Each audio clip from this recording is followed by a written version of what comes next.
அனைவருக்கும் வணக்கம். இந்தியா ஒரு அமைதியை விரும்பும் நாடு.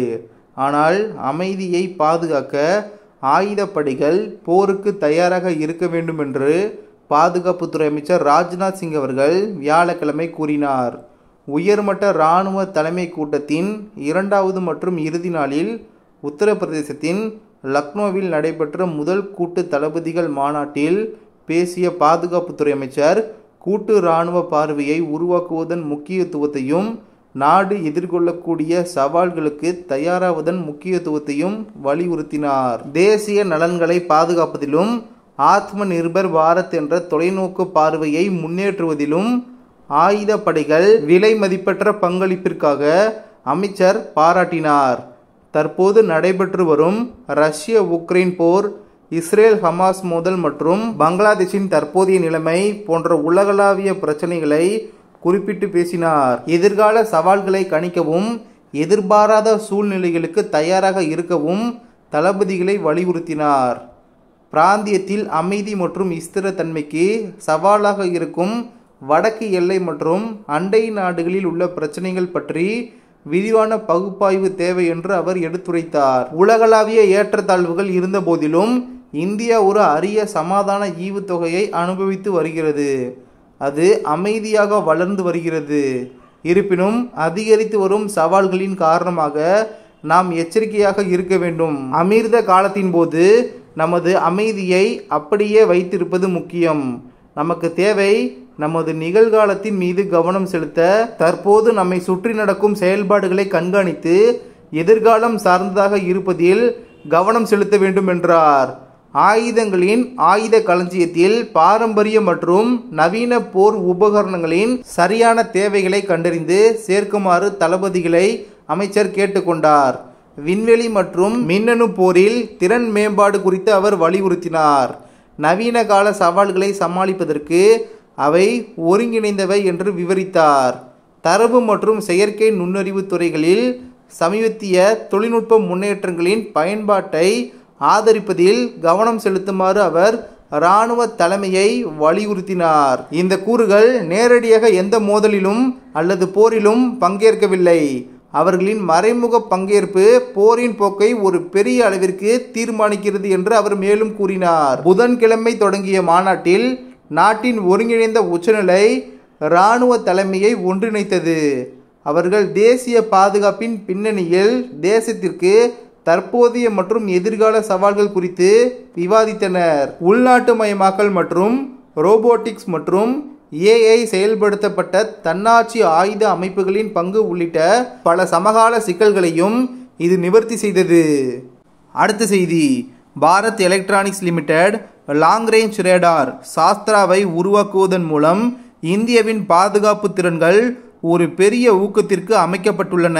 இந்த ரேடார் 2000 கிலோமீட்டருக்கு மேல் செல்லும் வழக்கமான மற்றும் ஸ்டெல்த் விமானங்கள் மற்றும் ஆளில்லா வான்வெளி வாகனங்கள் இரண்டையும் கண்டறிந்து கண்காணிக்க வடிவமைக்கப்பட்டுள்ளது. இது முக்கியமான முன் எச்சரிக்கை மற்றும் சூழ்நிலை விழிப்புணர்வை வழங்குகிறது. சாஸ்திரா ரேடார் முதலில் ஒரு பாதுகாப்பு ஆராய்ச்சி மற்றும் மேம்பாட்டு அமைப்பு திட்டம். இப்போது பெல்லில் அதன் முடிவு நிலையில் உள்ளது. வளர்ச்சி சோதனைகள் வரவிருக்கும் மாதங்களில் திட்டமிடப்பட்டுள்ளன.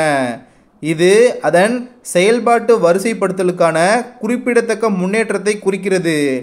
ரேடாரின் நீடிக்கப்பட்ட வரம்பு மற்றும் குறைந்த ரேடார் குறுக்குவெட்டு தளங்களை கண்டறியும் திறன் ஸ்டெல்த் விமானம் உட்பட இந்தியாவின் வான் பாதுகாப்பு திறன்களை கணிசமாக மேம்படுத்தும்.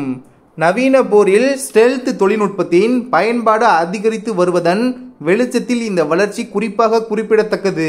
இந்தியாவின் பாலிஸ்டிக் ஏவுகணை பாதுகாப்பு திட்டத்திற்காக DRDO உருவாக்கிய நீண்ட தூர ரேடாரின் வழித்தோன்றலாக சாஸ்திரா இருக்கலாம் என்று அறிக்கையில் தெரிவிக்கின்றன. இந்த இணைப்பு வான்வெளி அச்சுறுத்தல்களை மட்டுமின்றி பாலிஸ்டிக் ஏவுகணைகளையும் கண்காணிக்கும் ரேடாரின் திறனை எடுத்துக்காட்டுகிறது. இது இந்தியாவின் பாதுகாப்பு கட்டமைப்பிற்கு மற்றொரு பாதுகாப்பு அடுக்கை சேர்க்கிறது. சாஸ்திரா ரேடாரின் வளர்ச்சியானது அதன் வான் பாதுகாப்பு வலையமைப்பை வலுப்படுத்தும் இந்தியாவின் மூலோபாயத்தில் ஒரு குறிப்பிடத்தக்க படியை குறிக்கிறது. ரேடாரின் ஈர்க்கக்கூடிய வீச்சு மற்றும் திறன்கள் இந்தியாவின் வான்வெளியை சாத்தியமான எதிரிகளுக்கு எதிராக பாதுகாப்பதில் முக்கிய பங்கு வகிக்கும். அதன் எல்லைகளை பாதுகாப்பதில் தேசத்தின் உறுதிப்பாட்டை அடிக்கோடிட்டு காட்டும். அடுத்த செய்தி, 8 முதல் 10 மேம்பட்ட ப்ராஜெக்ட் 18 வகுப்பு அழிப்பான்களை உருவாக்க பாதுகாப்பு கையகப்படுத்தல் கவுன்சிலின் ஒப்புதலை பெறுவதன் மூலம் இந்திய கடற்படை தனது கடற்படையை நவீனமயமாக்கும் நோக்கில் குறிப்பிடத்தக்க நடவடிக்கை எடுக்க தயாராக உள்ளது. இந்த அதிநவீன போர்க்கப்பல்கள் பாலிஸ்டிக் எதிர்ப்பு ஏவுகணை அமைப்புகள் மற்றும் ட்ரோன்களை ஏவக்கூடிய திறன் உள்ளிட்ட அதிநவீன தொழில்நுட்பத்துடன் இந்தியாவின் கடல்சார் பாதுகாப்பு திறன்களை மேலும் மேம்படுத்தும் வகையில் திட்டமிடப்பட்டுள்ளது. வளர்ந்து வரும் கான்செப்ட் விவகாரங்கள் இந்த ப்ராஜெக்ட் 18 வகுப்பு போர்க்கப்பலின் வல்லமை மிக்க திறன்களை பற்றி ஒரு அற்புதமான பார்வையை வழங்குகிறது. கடந்த ஆண்டு வெளியிடப்பட்ட ஒரு விளம்பர வீடியோ சாத்தியமான வடிவமைப்பின் பிரதிநிதித்துவத்தை காட்சிப்படுத்தியது.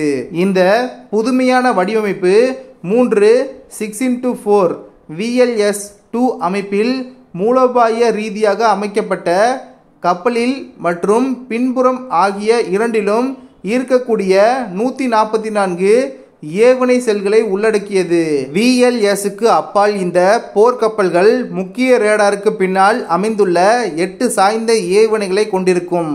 இது சக்தி வாய்ந்த பிரம்மோஸ் 2 கப்பல் எதிர்ப்பு ஏவுகணையை நிலைநிறுத்துவதற்கு ஒதுக்கப்பட்டுள்ளது. கூடுதலாக PGLR-SAM இடைமறிக்கும் ஏவுகணையின் ஒருங்கிணைப்பு அதன் ஈர்க்கக்கூடிய 250 கிலோமீட்டர் தூரம் போர்க்கப்பலின் தற்காப்பு திறன்களை கணிசமாக மேம்படுத்தும். P-15 பிராவோ கிளாஸ் அல்லது P-15P திட்டத்தின் வாரிசுகளாக ப்ராஜெக்ட் 18 கிளாஸ் அழிப்பான்கள் இந்திய கடற்படைக்கு ஒரு கேம் சேஞ்சராக இருக்கும் என்று எதிர்பார்க்கப்படுகிறது.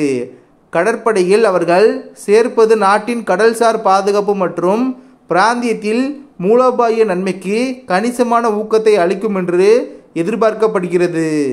அடுத்த செய்தி, ரஷ்யா உக்ரைன் அமைதி பேச்சுவார்த்தையில் இந்தியா, சீனா, பிரேசில் ஆகிய நாடுகள் மத்தியஸ்தர்களாக செயல்பட முடியும் என்று ரஷ்யாவின் அதிபர் விளாடிமிர் புதின் அவர்கள் தெரிவித்துள்ளார்.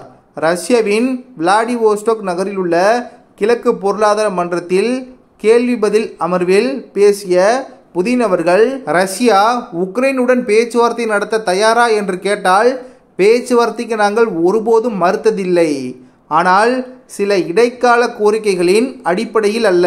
துருக்கியின் இஸ்தான்புல் நகரில் நடைபெற்ற பேச்சுவார்த்தையின் போது ஒப்புக்கொள்ளப்பட்ட ஆவணங்களின் அடிப்படையில் பேச்சுவார்த்தை நடத்தப்பட வேண்டும் என்று தெரிவித்துள்ளார். உக்ரைனுக்கு எதிராக ரஷ்யா தாக்குதலை தொடங்கிய சிறிய காலத்திலேயே 2022ஆம் ஆண்டில் ரஷ்யாவும் உக்ரைனும் இஸ்தான்புல் நகரில் பேச்சுவார்த்தையில் ஈடுபட்டன. இதன் காரணமாக ஒப்பந்தத்தின் விளிம்பில் இருப்பதாக ரஷ்யா பலமுறை கூறியது. நாங்கள் ஒரு உடன்பாட்டை எட்ட முடிந்தது. இதுதான் மைய புள்ளி. இந்த ஒப்பந்தத்தை துவக்கிய உக்ரைனிய தூதுக்குழுவின் தலைவரின் கையொப்பம் இதற்கு சாட்சியளிக்கிறது. அதாவது எட்டப்பட்ட ஒப்பந்தங்களின் உக்ரைனிய தரப்பு திருப்தி அடைந்துள்ளது. ஆனால் அமெரிக்கா, சில ஐரோப்பிய நாடுகளின் உயர் தலைவர்களின் குறுக்கீடு காரணமாகவே அந்த ஒப்பந்தம் நடைமுறைக்கு வரவில்லை. ரஷ்யா தோல்வி அடைய வேண்டும் என அவர்கள் விரும்பியதால் ஒப்பந்தத்தை ஏற்க வேண்டாம் என்று அவர்களுக்கு உத்தரவு வழங்கப்பட்டது.